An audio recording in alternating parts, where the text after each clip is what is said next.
নমস্কার বন্ধুরা, আমি জ্যোৎস্না মল্লিক। আমার পল্লীর জননী কুক সেন্টারে সকলকে স্বাগত জানিয়ে আমি আজকে তোমাদের সাথে একটা টিপস শেয়ার করব।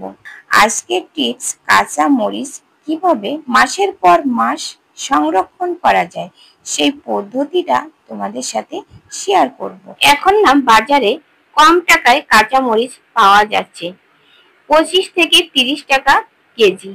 আমার এই কাঁচা লঙ্কাটা নিয়েছে 30 টাকা কেজি। কিন্তু আর কয়েকদিন পরেই কিন্তু মরিচের দাম বেড়ে যাবে, তখন কিন্তু দাম হবে 300 থেকে 400 টাকা কেজি। তাই এখনই যদি সংরক্ষণ করেন তাহলে অনেক টাকা কিন্তু বেঁচে যাবে। তাই কথা না বাড়িয়ে চলুন মূল রেসিপিতে চলে যাই। আগের ওই লঙ্কাটা ছিল 1 কেজি, আর পরে আবার এটা এই হাফ কেজি লঙ্কা নিয়ে এসেছে। আমি এগুলো গোটা বেছে নেব। আগেরটা বেছে আমি ধুয়ে পরিষ্কার করে রেখেছি, আর এটাও আমি পরিষ্কার করে গোটাগুলো বেছে ধুয়ে পরিষ্কার করে নেব। এক্ষুনি যদি সংরক্ষণ করেন আপনারা তাহলে কিন্তু অনেক টাকা বেঁচে যাবে। ভাবতে পারছেন কোথায় 30 টাকা কেজি আর কোথায় হবে 300 টাকা কেজি, আর 1 মাস পরেই কিন্তু শুরু হয়ে যাবে। তাই দেরি না করে এক্ষুনি কিন্তু আপনারাও সংরক্ষণ করতে পারেন। আজকে আমি এই ভিডিওতে দেখাবো 3 ভাবে সংরক্ষণ করা। যে দেখুন, যাদের ফ্রিজ নেই তারা কিভাবে সংরক্ষণ করবে তাদেরও একটা আমি প্রসেস দেখিয়ে দেব। আমরা যারা মধ্যবিত্ত ঘরের লোকেরা তারা কিন্তু আসলেই অত টাকা দিয়ে মরিচ কিনে খাওয়া সম্ভব হয় না। আর তাছাড়া এই কাজটা বেশিরভাগই যারা গৃহিণী আছে তাদেরকে একটু খেয়াল করতে হয় যে কিভাবে এটা সংরক্ষণ করলে ভালো থাকবে। তাই এক্ষুনি এটা সংরক্ষণ করা দরকার আমি মনে করি সবাই। তাহলে কম টাকায় আপনার অনেক টাকা বেঁচে যাবে, কম টাকায় আপনার সংরক্ষণ হয়ে যাচ্ছে। আর এই যে দেখুন, গোটাগুলো কিন্তু ভালো করে বেছে নিতে হবে, আর কাঁচা লঙ্কাটা নিতে হবে কিন্তু একটু ভালো মানের কাঁচা লঙ্কা। অনেক সময় এই কাঁচা লঙ্কায় কিন্তু যে দোকানদারেরা কিন্তু জল মিশিয়ে তাজা রাখে, সেটা কিন্তু নষ্ট হয়ে যায়। তাই একটু ভালো মানের কাঁচা লঙ্কা নিতে হবে, যাতে তাজা আছে যেগুলো, যাতে পচা নষ্ট গুলো নেওয়া যাবে না, সেগুলো বাদ দিয়ে দিতে হবে। এভাবে সব লঙ্কাগুলো আমি বেছে নেব। আমার সব লঙ্কাগুলো গোটা বেছে আমি ধুয়ে পরিষ্কার করে নিয়েছি, এবং দেখুন একেবারে শুকনো ঝরঝরে, এর ভিতরে কোনো জলীয় ভাব নেই। এতে কোনো জলীয় ভাব থাকলে হবে না সংরক্ষণ করতে হলে। যে দেখুন জলীয় ভাব একদম নেই। এবার আমি এই লঙ্কাটা আমি 3টে ভাগে ভাগ করে নেব। আমার এখানে 1.5 কেজি কাঁচা লঙ্কা আছে, তাই আমি হাফ কেজি মতো ব্লেন্ড করে নেব। নিয়েছি একটা ব্লেন্ডারে জার নিয়েছি, সেই ব্লেন্ডারের জারে আমি ভরে নেব। যে কোনো সবজি কিংবা মাছের ঝোলে কিন্তু এই কাঁচা লঙ্কাটাই বেশি ব্যবহার করি। কাঁচা লঙ্কা খাওয়া অনেক উপকার। এই দেখুন আছে, যাদের গ্যাসের সমস্যা আছে তারা কিন্তু কাঁচা লঙ্কা খাওয়ারই চেষ্টা করবেন। শুকনো লঙ্কা তাদের মোটেই খাওয়া উচিত নয়। তাছাড়া এই কাঁচা লঙ্কাতে থাকে প্রচুর পরিমাণে ভিটামিন সি। যে দেখুন আমার এটা পেস্ট করা হয়ে গেছে, ব্লেন্ডারে আমি পেস্ট করে নিলাম একেবারে সহজে, কোনো রকমে হাতে লাগবে না সেইভাবে। আর আমি এই ব্লেন্ড করার সময় কিন্তু কোনো জল ব্যবহার করিনি। এবার চামচ দিয়ে আমি একটা থালাতে দিয়ে দিচ্ছি, যাতে আমার এক এক সাজ হয় সেইভাবে আমি যে এক একটা বড়ি তৈরি করে নিচ্ছি, এই পাট দিয়ে রাখছি। যাতে আছে আপনারা যে বরফ জমানোর জন্য যে ট্রেটা থাকে ওটাতেও করতে পারেন, কিন্তু ওই ট্রেটা যে আমি কোথায় রেখেছি সেটা আমি পাচ্ছি না। মাঝে আমার ছেলে বের করছিল, আর ওটা পাওয়া যাচ্ছে না। এইভাবে যদি আপনারাও রাখেন তাহলে কিন্তু অনেকটা আপনার সময়ও বেঁচে যাবে। যে রান্না করার সময় তাড়াহুড়া করে অনেক সময় বাটনা করার সময় হয় না, তাড়াতাড়ি ফ্রিজ থেকে এক টুকরো বের করে কাঁচা লঙ্কা আপনি মাছের ঝোলে দিয়ে দিতে পারবেন। এতে কোনো স্বাদের কোনো পরিবর্তন হবে না, লঙ্কার যে ঝাঁজটা সেটা কিন্তু থেকে যাবে, কোনো পরিবর্তন হবে না। এই যে আমার দেখুন সব করা দেওয়া হয়ে গেছে এভাবে। এবার আমি ডিপ ফ্রিজে রেখে দেব। ডিপ ফ্রিজে আমি রাতের বেলায় ভিডিওটা করছিলাম, এক এক সময় এক এক রকম আলো দেখাচ্ছে, একটু সমস্যা হচ্ছে হয়তো আপনাদের দেখতে, এর জন্য আমি ক্ষমা চাইছি। আর এবার আমি এটা আজকে ডিপ ফ্রিজে রেখে কালকে সকালে বের করে দেখাবো। এবার এদিকে আর কিছু লঙ্কা আমি নিয়েছি। এই লঙ্কাটা আমি একটা ডাইরেক্ট এই কাঁচা অবস্থাতে, কোনো কিছু ভাবতেও দরকার নেই, একেবারে কাঁচা অবস্থায় আমি একটা লবণের প্যাকেট নিয়েছি।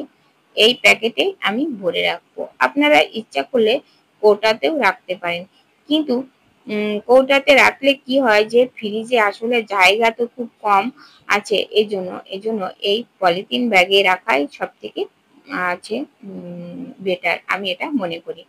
এবার এই লবণের প্যাকেটে রেখে আমি মুখটা একটু আটকে দেব।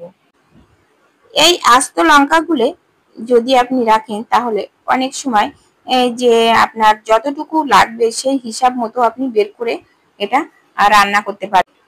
অনেক সময় খুব কম লঙ্কা লাগে, যেমন 2-3টে লঙ্কাও লাগে, অনেকে খুব কম খায়, আবার বেশিও খায়, তখন হিসাব মতো তখন এর থেকে বের করে নেওয়া যাবে। এটা এবার ডিপ ফ্রিজে রেখে দেব। এবার যে প্রসেসটা দেখাবো সেটা আছে খুবই গুরুত্বপূর্ণ একটা প্রসেস, তাই স্কিপ করলে কিন্তু বাদ পড়ে যাবে। পুরো প্রসেসটা দেখুন। যাদের ফ্রিজ নেই তারা কিভাবে সংরক্ষণ করবেন, কিংবা নর্মাল ফ্রিজে দীর্ঘদিন কিভাবে রাখবেন, সেই প্রসেসটাই আমি এখানে দেখাচ্ছি। এর জন্য আমি একটা নিয়ে নিছি জলের বোতল। এই যে বোতলটা দেখছো, বোতলটা আগের থেকে আমি ভালো করে শুকিয়ে নিয়েছি যাতে বোতলের ভিতরে কোনো জল না থাকে। আর একটা ভোমর দিয়ে এভাবে চারিদিকে একটু সেদ্ধ করে দিতে হবে। যদি ভোমর না থাকে আপনাদের কাছে, যদি কোনো প্লেট থাকে সে প্লেট দিয়েও করা যাবে এই কাজটা। চারিদিকে সেদ্ধ করে নিয়েছি। এবার যে মেন প্রসেসটা দেখুন, এই যে লঙ্কাগুলোর ভিতরে যেন কোনো জলীয় ভাব যাতে না থাকে। এবার এতে আমি একটু সরিষার তেল নিয়ে নিলাম হাতের ভিতরে, নিয়ে এই লঙ্কাতে আমি এইভাবে লাগিয়ে দিলাম। এই যে দেখুন, লঙ্কাতে যেন কোনো রকমের জলীয় ভাব না থাকে, তাই ভালো করে লঙ্কার গায়ে লাগিয়ে নেব তেলটা। এখানে আপনারা চাইলে অনেক বড় বোতলও ব্যবহার করতে পারেন, যে অনেকদিন পর্যন্ত হচ্ছে এটা আমি মনে করি 2-3 সপ্তাহ পর্যন্ত ভালো থাকবে। যেহেতু আমার ফ্রিজ আছে এজন্য আমি এখানে বেশি নিচ্ছি না, বোতল একটু ছোট নিয়েছি, আর লঙ্কার পরিমাণও তো কম আছে, এই জন্য আমি এখানে কমই করছি। আপনারা বেশি করেও আগে প্রথমে এরকম অল্প রেখে আপনারা পরীক্ষা করে নিতে পারেন যে কতদিন পর্যন্ত ভালো থাকে, সেইভাবে আপনারা লঙ্কার পরিমাণটা নিয়ে নিতে পারেন। যাদের ফ্রিজ নেই তারা এই কাজটা করতে পারেন, কিংবা নর্মাল ফ্রিজেও এইভাবে রেখে আপনারা কাঁচা লঙ্কার স্বাদ নিতে পারেন। সবগুলো লঙ্কা আমি এই বোতলের ভিতরে রেখে দেব। বোতলে সব ভরা হয়ে গেছে, এবার বোতলের মুখটা লাগিয়ে নিলাম। এবার এটা আপনারা যেখানে খুশি রাখতে পারেন, ফ্রিজেও রাখতে পারেন, বাইরেও রাখতে পারেন।